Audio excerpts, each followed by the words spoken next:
sebagai konsultan bisnis bakmi Cak Macan. Yang pertama akan dijelaskan oleh Kakak Sis. Oke, yang pertama ada profil usaha Bakmi Cak Macan, yakni nama usahanya Bakmi Cak Macan, alamat usaha Jalan Buya Hamka nomor 40 Jombang, Kecamatan Jombang, Kabupaten Jombang, Jawa Timur dengan kode pos 61411. Jenis usaha yaitu food and beverage atau F&B. Pemiliknya Dani Putra Irianto dan jumlah karyawannya ada 49 karyawan. Sejarah Bakmi Cak Macan. Bakmi merupakan masakan khas Tionghoa yang memiliki bahan utama berupa mie. Selain itu, di dalamnya juga menghadirkan berbagai jenis topping yang menggoda seperti pangsit, ayam, daging, dan bakso. Bakmi Cak Macan pertama kali didirikan di Simpang 4 Kota Jombang pada bulan Desember 2022 oleh 5 orang sahabat yang memiliki visi yang kuat untuk menciptakan sebuah usaha kuliner yang istimewa. Bakmi Cak Macan dibangun pada tahun 2022 karena dianggap sebagai tahun yang bagus untuk memulai sebuah langkah besar. Pada akhir bulan Juni 2023, Bakmi Cak Macan pindah ke lokasi baru di Jalan Hayam Wuruk untuk memberikan kenyamanan lebih kepada pelanggan. Filosofi nama Bakmi Cak Macan diambil dari makna macan yang melambangkan kekuatan, kekuasaan, dan kepemimpinan yang mencerminkan semangat yang ingin dibawa oleh para pendiri dalam setiap hidangan yang disajikan. Selanjutnya ada visi dan misi di Bakmi Cak Macan.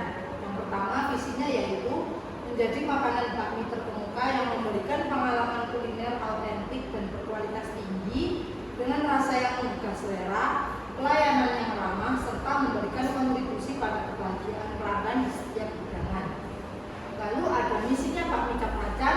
Yang pertama adalah menyediakan bakmi dengan bahan-bahan terbaik dan resep turun-temurun yang menjaga cita rasa autentik dan kenikmatan setiap suapan. Yang kedua, memberikan pelayanan yang cepat, ramah, dan profesional serta memastikan setiap pelanggan merasa puas dan kembali lagi.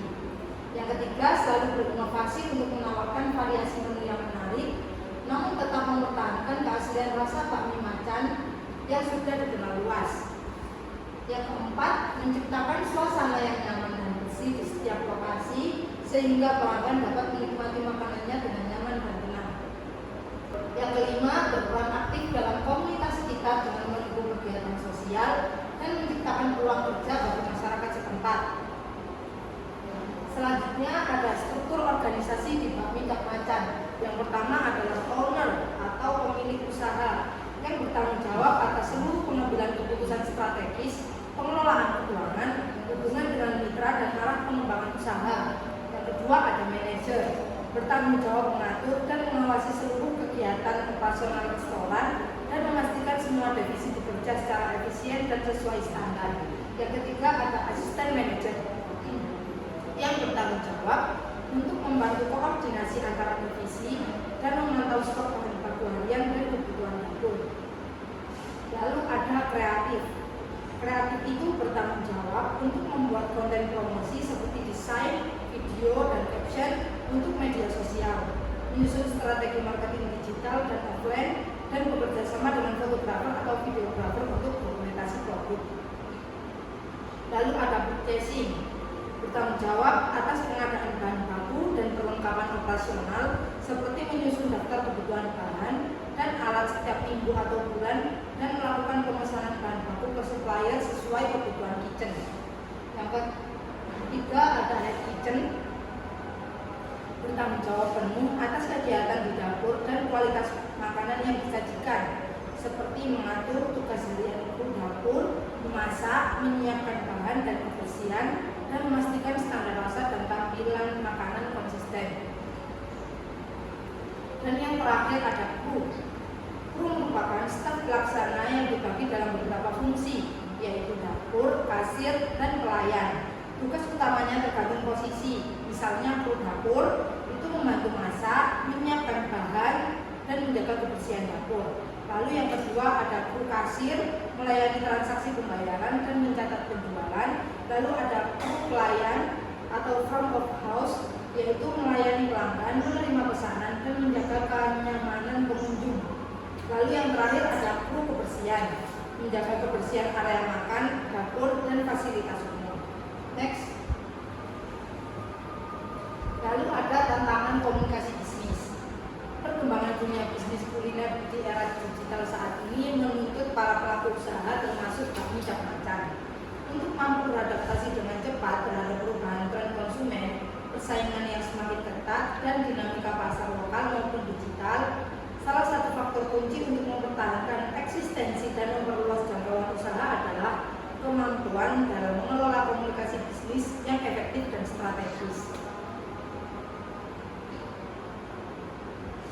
Komunikasi yang baik akan mampu memperkuat reputasi merek, membangun kepercayaan pelanggan, memperluas jaringan relasi bisnis, serta menarik perhatian investor dan mitra strategis. Selama beberapa tahun terakhir, kami Cap Macan masih menerapkan pola komunikasi yang cenderung informal, bersifat terpusat pada pemilik usaha dan belum terdokumentasi secara sistematis. Komunikasi dengan pelanggan, komunitas lokal, influencer kuliner, serta pemerintah daerah masih bersifat insidental dan belum dirancang dalam suatu strategi komunikasi terpadu yang mendukung pertumbuhan jangka panjang bisnis kuliner ini.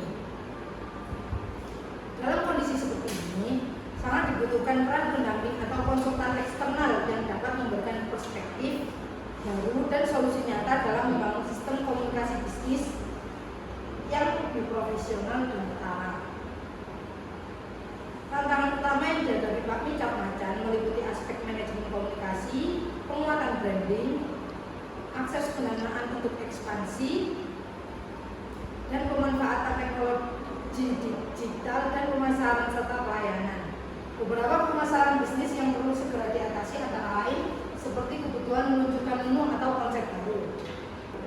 Persaingan di industri kuliner sangat dinamis. Kami Cap Macan perlu terus melakukan inovasi, baik dalam menu, kemasan maupun konsep pelayanan agar tetap menarik dan relevan di mata konsumen. Yang kedua, ada pencarian sumber pendanaan untuk pengembangan usaha. Guna membuka cabang baru, meningkatkan kapasitas layanan atau memperbaiki infrastruktur, kami Cap Macan membutuhkan tambahan modal. Yang ketiga, ada penguatan citra dan identitas merek. Walaupun dikenal di pasar lokal, merek Bakmi Cap Macan belum memiliki citra yang kuat secara luas. Diperlukan strategi branding yang konsisten dan terintegrasi. Yang keempat, ada menjalin hubungan dengan stakeholder eksternal. Untuk memperkuat posisi usaha, Bakmi Cap Macan perlu menjalin hubungan yang baik dengan pemerintah daerah, komunikasi kuliner, media lokal, serta platform digital. Lalu ada sistem dan pola komunikasi bisnis. Sistem komunikasi di Bakmi Cap Macan Jombang masih bersifat informal dan tradisional. Penyampaian informasi umumnya dilakukan secara lisan melalui pertemuan langsung atau pesan singkat melalui aplikasi WhatsApp. Belum terdapat sistem pencatatan komunikasi yang terstruktur maupun prosedur komunikasi resmi yang terdokumentasi. Pola komunikasi internal didominasi oleh komunikasi vertikal dari pemilik usaha kepada staf seperti manajer dan karyawan, serta komunikasi horizontal antar karyawan, khususnya dalam kegiatan operasional, bagian dapur, dan pelayanan. Lalu ada penyebab permasalahan komunikasi bisnis, yaitu kurangnya sistem komunikasi internal yang terstruktur, minimnya dokumentasi dalam komunikasi eksternal, promosi yang belum terencana secara strategis, dan pemanfaatan media sosial yang belum optimal. Lalu ada dampak permasalahan komunikasi bisnis. Yang pertama, terhambatnya efektivitas kerja tim, kehilangan peluang kolaborasi dan kemitraan, citra merek yang kurang kuat di mata publik, kehilangan potensi pasar yang lebih luas, dan resiko kesalahan dalam hubungan eksternal. Lalu analisis SWOT akan dijelaskan oleh Kakak Kais. Oke, selanjutnya adalah analisis SWOT. Pertama, strength adalah kekuatan. Lokasi usaha terletak di area yang sangat strategis sehingga memudahkan akses bagi para pelanggan dan berbagai wilayah. Yang kedua, weakness adalah kelemahan. Salah satu kendala yang dihadapi adalah keterbatasan luas area tempat usaha yang dapat mempengaruhi kenyamanan pelanggan, terutama pada saat jam sibuk atau akhir pekan. Yang ketiga, opportunities, yaitu peluang. Keberhasilan Bakmi Cap Macan dalam menjangkau dan mempertahankan pasar lokal menunjukkan bahwa Usaha ini telah memiliki fondasi bisnis yang kuat dan diterima dengan baik oleh masyarakat setempat. Oke, yang terakhir adalah ancaman. Saat ini terdapat banyak restoran bakmi lain yang juga menawarkan produk sejenis dengan cita rasa dan variasi yang kompetitif, sehingga menciptakan kondisi pasar yang sangat dinamis dan penuh tantangan. Oke, selanjutnya adalah analisis pemangku kepentingan. Yang pertama adalah pemilik, kedua pegawai, ketiga pelanggan, dine-in atau online, yaitu yang makan di tempat atau pesan dari aplikasi. Yang keempat pemasok bahan baku, keempat platform delivery, kelima media dan blogger kuliner, enam pemerintah dan komunikasi lokal, dan yang terakhir adalah kompetitor lokal. Selanjutnya, identifikasi audiens kunci. Yang pertama, karyawan dan mitra internal. Kedua, pelanggan. Ketiga, mitra usaha dan calon investor. Yang terakhir, pemerintah dan lembaga pendukung. Oke, selanjutnya tinjauan komunikasi, yaitu untuk menjawab tantangan komunikasi yang dihadapi oleh bakmi Cap Macan.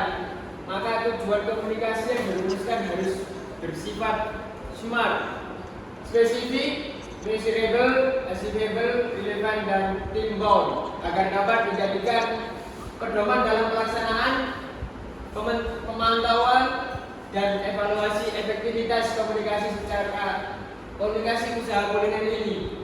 Tujuan ini akan menjadi dasar pengembangan strategi komunikasi ke depan. Ada pun beberapa dari tujuan komunikasi dari pembicaraan. Yang pertama, meningkatkan kesadaran merek atau brand awareness. Yang kedua, meningkatkan loyalitas pelanggan. Ketiga, membangun sistem komunikasi internal yang efektif. Yang keempat, meluncurkan produk baru dengan efektif. Kelima, mengaktifkan dan mengelola media sosial secara profesional. Dan yang terakhir, mengembangkan hubungan strategis dengan pemangku kepentingan eksternal.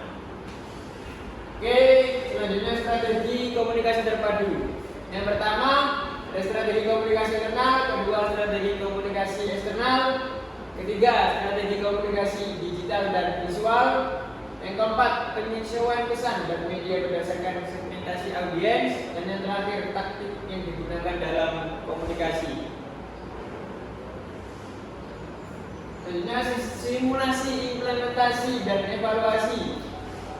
Yang pertama, produksi materi komunikasi kunci meliputi contoh konten media sosial, yaitu seperti Instagram feed, brosur promosi menu, poster promosi untuk event, booth atau mitra. Adapun indikator dari simulasi, implementasi, dan evaluasi, yaitu yang pertama indikator evaluasi implementasi. Yang pertama media sosial, kedua penjual dan pelanggan, ketiga hubungan eksternal. Kemudian tindak lanjut dari evaluasi, yaitu perbaikan konten, pembaruan saluran komunikasi, ketiga pembaruan materi promosi. Oke, cukup sekian dari presentasi kami. Cukup sekian presentasi dari kami. Kurang lebihnya mohon maaf. Wassalamualaikum warahmatullahi wabarakatuh.